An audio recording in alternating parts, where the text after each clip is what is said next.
ایک مشہور مقولہ ہے، کہا دنیا اکیلے کسی کو مکمل انسان نہیں بنا سکتی۔ اگر مکمل انسان بننا چاہتے ہیں تو پھر اچھے مصنفین کی تصانیف پڑھنا ہوں گی۔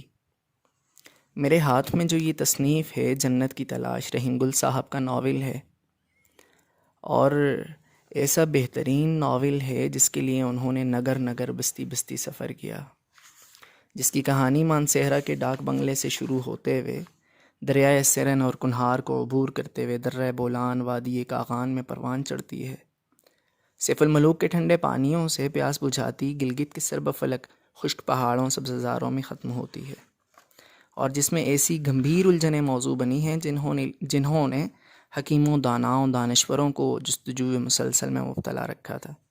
اگر آپ پڑھنا چاہتے ہیں تو جنت کی تلاش آپ کے لیے ایک بہترین کتاب ہے۔ اس کو بک کارنر جہلم نے چھاپا ہے اور اس کی قیمت 999 روپے ہے۔